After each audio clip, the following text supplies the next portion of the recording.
Présidentielle au Bénin, les chefs des 9 arrondissements de Calavi ont déclaré leur soutien à Sébastien Germain Adjavon. C'était hier à Godomè.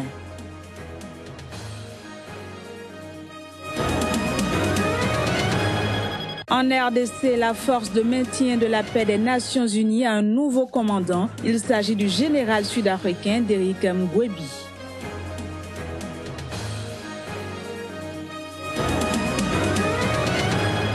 Suite à l'attaque survenue dans la localité de Maiduguri, l'armée nigériane est en état d'alerte. Le constat avec notre correspondant au Nigeria, Abdoulaye Issa.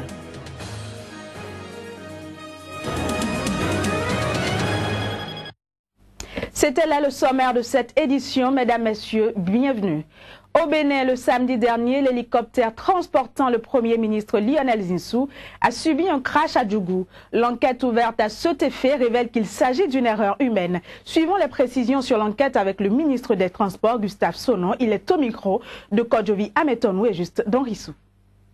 On peut avoir des voyageurs clandestins dans un avion, mais on ne peut pas avoir de pilotes clandestins ni d'aéronefs clandestins dans le ciel.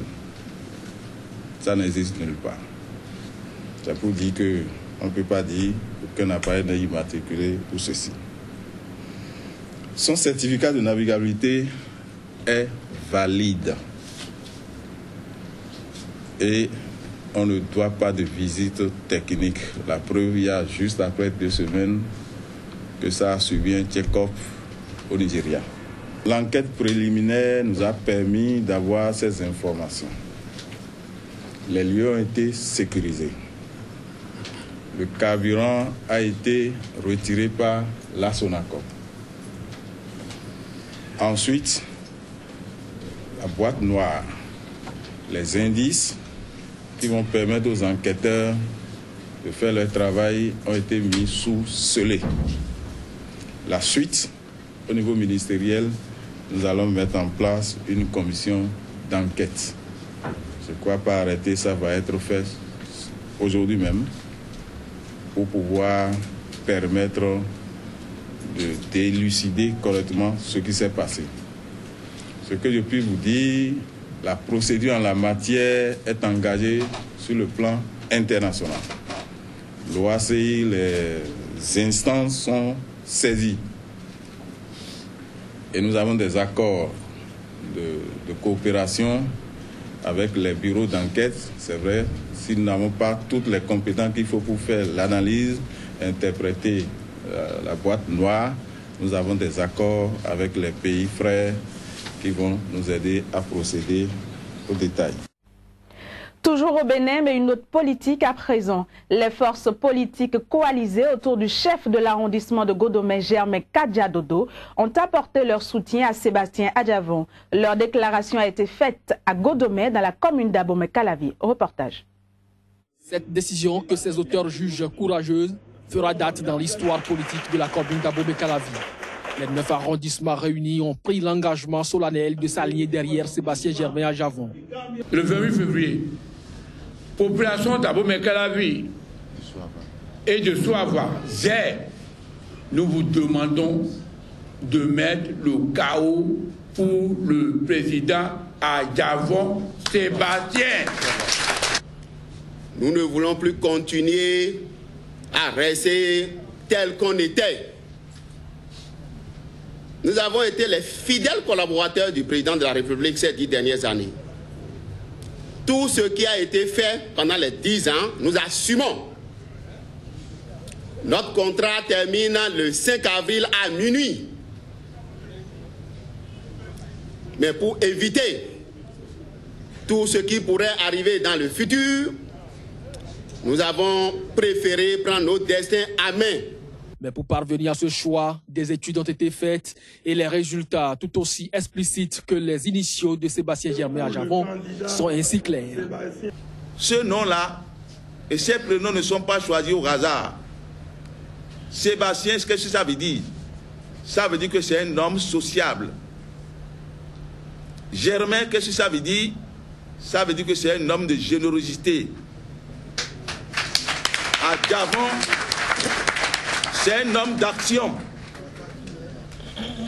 Montesquieu, dans l'esprit des lois, enseignait sur le choix des autorités devant gouverner la cité que la valeur d'un bon dirigeant se mesure par son aptitude à respecter les lois qui régissent sa cité. C'est la deuxième vague d'élus communaux de la commune d'Abomey-Calavi qui se met ainsi derrière Sébastien Germain à Javon. Je suis convaincu que ce soutien sera jusqu'aux urnes pour que le 28 février 2016, que l'on puisse fêter la victoire, le chaos.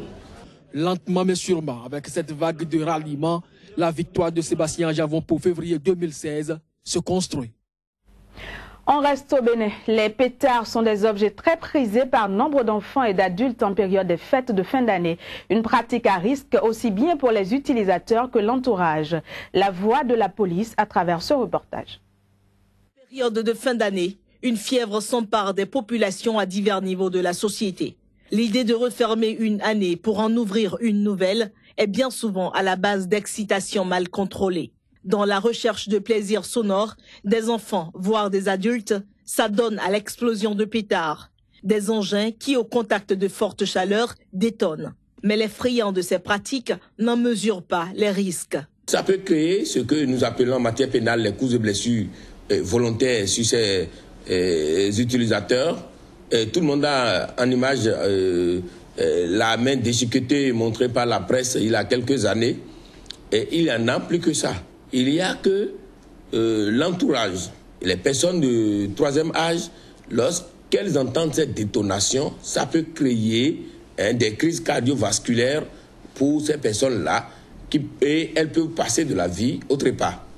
Il y a les conséquences en matière sécuritaire et même politique. Parce que sur le plan sécuritaire, lorsque vous habituez la population à entendre des détonations, les forces de l'ordre peuvent, lorsque des choses plus sérieuses vont se passer, cette détonation peuvent ne leur rien dire et elles peuvent ne pas, avec la rapidité donnée, intervenir. Et plus sur le plan politique, l'usage donc de ces pétards peut créer d'autres crises. Parce que lorsque vous faites usage du pétard, on peut penser que c'est un coup de chaise ou, appelons les choses par leur nom, un coup de tac qui est en préparation. L'autre danger causé par l'utilisation de ces explosifs se veut être les accidents de circulation. Sous le coup donc de ce geste-là, les usagers paniqués sont rentrés en collision avec plusieurs conducteurs de motos dans un environnement qu'est le nôtre où les motos sont les moyens les plus utilisés en matière de conduite. Et là, l'accident qui en est résulté est carrément un accident en série. Face à la réalité de l'usage des pétards, la police a pris des dispositions bien déterminées. Poster les agents en tenue civile pour rafler les utilisateurs de ces pétards-là et les décourager une fois pour toutes. Parce que en la matière, il n'y a pas une législation très fixée dans notre pays. Et étant donné que ces engins-là, ces artifices ne sont utilisés que généralement par ces enfants-là et la nuit, nous ambitionnons de mettre à leur charge les bruits et tapages nocturnes qui sont en fait des infractions reconnues par notre législation. L'euphorie des fêtes de fin d'année devrait à souhait être modérée. À quoi bon prendre des risques inutiles? La force de maintien de la paix des Nations Unies en RDC, MONUSCO, a un nouveau commandant à sa tête. Il s'agit du général sud-africain Derek Mgwebi. La MONUSCO, contingent le plus important de l'ONU, est composée de 20 000 militaires. Âgé de 59 ans, Derek Mgwebi a dirigé la mission de l'ONU au Burundi entre 2004 et 2006. Il a une expérience militaire de plus de 35 ans et est actuellement chef des opérations conjointes des forces de défense sud-africaines. Au Nigeria, les populations sont encore sous le choc après l'incursion des éléments de la secte Boko Haram à Maiduguri. Face à l'insécurité, l'état-major des forces armées nigérianes a envoyé des troupes en renfort vers l'état de Borno. Le constat avec Abdoulaye Issa, notre correspondant au Nigeria. Le groupe armé Boko Haram refait surface avec une nouvelle attaque dans les localités de Maiduguri et environ. L'assaut du dimanche dernier mené par les éléments de la secte Boko Haram a causé la mort d'une vingtaine de personnes. L'état-major de l'armée nigériane est en état d'alerte maximum. De sources militaires, plusieurs détachements de l'armée sont convoyés vers l'état de Borno avec pour mission de neutraliser les dernières poches de résistance de la secte Boko Haram. La dernière incursion du groupe armé Boko Haram dans la localité de Jidari Polo, un vieux quartier de Maiduguri, crée la psychose au sein de la population.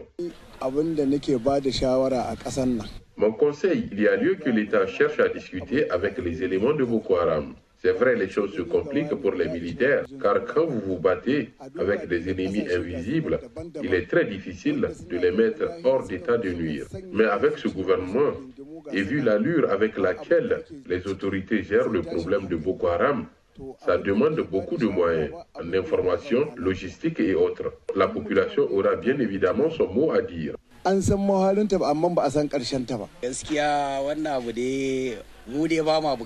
Nous avons toujours aspiré à la paix. Et pour construire une paix durable, chaque État a besoin de tous ses enfants. Le cas Boko Haram ne m'étonne point. Nous sommes à la base de notre propre malheur. Buhari fera de son mieux. Nous avons fini les élections dans la plus grande transparence. Ce qui s'est passé à Maiduguri est inhumain. Je vous assure que les éléments de Boko Haram sont perdus. Ils n'ont aucune orientation. Regardez les victimes de simples paisibles citoyens. Le président Buhari devra se ressaisir pendant qu'il est temps. L'agence de gestion des situations d'urgence NIMA est à pied d'œuvre pour secourir les populations dans les localités de Yébi et environ. L'État, pour sa part, dans un communiqué, rassure la population qu'il mettra tout en œuvre pour finir avec les dernières poches de résistance de Boko Haram. Direction le Pakistan où le nord-ouest a été hier le théâtre d'un attentat suicide. On dénombre de nombreux dégâts matériels, des blessés graves et d'importantes pertes en vies humaines. Imaginons. NADRA, l'autorité nationale de gestion des papiers d'identité, structure de délivrance de cartes d'identité pakistanaise, c'est elle qui aura été la cible de l'attentat suicide. Un kamikaze taliban portant une bombe a foncé à moto sur les bureaux de l'organisme, faisant plus de 50 blessés graves, d'importants dégâts matériels et au moins 26 personnes tuées. Un bilan non négligeable qui aurait pu être bien plus lourd si la longue file d'attente, comptant plus de 400 personnes au moment de l'attaque, avait été atteinte. Pour plus d'un observateur, cet attentat montre que les talibans pakistanais ont toujours la capacité de mener des attaques d'ampleur en dépit d'une offensive militaire majeure en cours contre le fief. Depuis plus d'une décennie, selon l'Observatoire Soft Asia Terrorism, l'armée pakistanaise fait face à des islamistes armés. Pendant cette période, plus de 27 000 civils et membres des forces de sécurité ont payé de leur vie. Mais depuis 2015, le niveau des violences a considérablement baissé. Ceci du fait des opérations militaires menées depuis 2014 contre les talibans. Mais la menace d'attaque, elle, est toujours plus que permanente. Fin de ce journal, merci d'avoir été des nôtres et bonne suite de programme sur SICA.